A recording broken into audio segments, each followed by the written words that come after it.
2014 నుంచి 19 వరకు ఎందుకు నేను ఇంత మాట్లాడుతున్నాము అభివృద్ధి గురించి అనేటువంటిది అధ్యక్ష. మనకు తెలంగాణకు కంపారిజన్ లో అభివృద్ధి జరిగితే మనకేం వస్తుంది? చంద్రబాబు నాయుడు గారు ఎప్పుడు అర్థం కానటువంటి జీడీపీలు జిఎస్డిపిలు మాట్లాడతారు. దీని నుంచి సామాన్యుడికి ఒరిగేదేంటి తరిగేదేంటి అనేటువంటిది విశ్లేషణలు వింటుంటాం అధ్యక్ష. ఏం జరుగుతుంది అనేటువంటిది ఈరోజు చెప్పాలి అధ్యక్ష. 2014 నుంచి 19 మధ్య 2019 నుంచి 24 మధ్య జరిగినటువంటి గ్రోత్ జిఎస్డిపి ఫిగర్స్ అధ్యక్ష. దీన్ని కూడా సామాన్యుడి భాషలో చెప్తాను అధ్యక్ష. వ్యవసాయ రంగం 16% వస్తే సేవల రంగం 11.9 అంటే 12%. గతంలో చంద్రబాబు నాయుడు గారు ముఖ్యమంత్రిగా ఉన్నప్పుడు జరిగినటువంటి ఈ రాష్ట్రంలో జరిగినటువంటి అభివృద్ధి అధ్యక్ష. అదే 2019 నుంచి 24 వరకు అంటే గత పాలకులు ఉన్నప్పుడు వ్యవసాయం 10.3% పడిపోయింది, సేవల రంగం 9.9 అంటే 10% పడిపోయింది అధ్యక్ష. నికరంగా ఎంత పడింది అంటే అధ్యక్ష 3% పడింది అధ్యక్ష. ఈ 3% పడిపోవడం మూలన మనకు వచ్చేటువంటి లాభం ఏంటి నష్టం ఏంటి సామాన్యుడి భాషలో చెప్పాలనుకున్న అధ్యక్ష. మా ఊర్లో నాకు 5 ఎకరాలు ఉంది అధ్యక్ష. నా 5 ఎకరాల్లో నేను వేరుశనగ పంటనేస్తే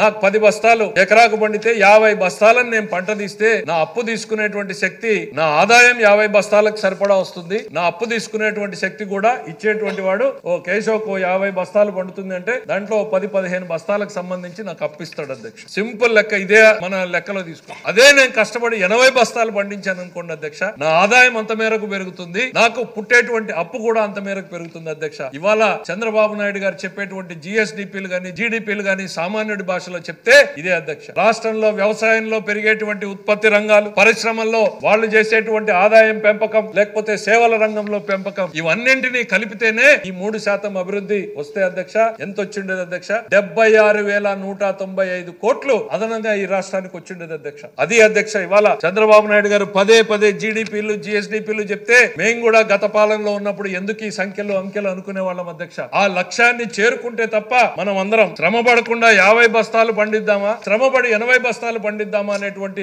ఆలోచన ఈ రాష్ట్రంలో ప్రతి ఒక్కడికి రావాలి అధ్యక్ష. ఇక్కడ ఉన్నటువంటి మంత్రులు ఎమ్మెల్యేలు అందరం కూడా ఆయన బాటలో నడవాలి. ఆయన చెప్పేటువంటి మార్గంలో బ్లైండ్ గా ఫాలో అవ్వాలని నేను చెప్తున్నా అధ్యక్ష. ఆలోచన చేయాల్సిన అవసరం లేదు. ఆయన 70వ దశకాన్ని చూశాడు, 80 78లో రాజకీయాల్లోకి వస్తే 70వ దశకం 80వ దశకం 90 20 2001 2010 20 40 ఏళ్ల రాజకీయ అనుభవంలో కేంద్ర రాష్ట్ర రాజకీయాలు అన్ని చూసిన తర్వాత, ఆర్థిక పరిస్థితులు అన్ని చూసిన తర్వాత ఆయన అనుభవాన్ని ఉపయోగించి ఈ రోజు మా అందరికి మార్గదర్శనం చేసి రాష్ట్రాన్ని గాడిలో పెట్టేటువంటి ప్రయత్నం చేస్తున్నాడు. నేను అన్ని శాఖల్ని కోరుతున్నా అధ్యక్ష, ముఖ్యంగా అధికారుల్ని శాసనసభ వేదిక ద్వారా కోరుతున్నా అధ్యక్ష. ప్రతి ఒక్కరం కూడా ఇవాళ ఇదే డైరెక్షన్ లో ముందుకు పోతే తప్ప ఈ రాష్ట్రాన్ని నిలబెట్టలేమనేటువంటిది మనం కళ్ళ మూసుకుని చెప్తా ఉన్నాం అధ్యక్ష.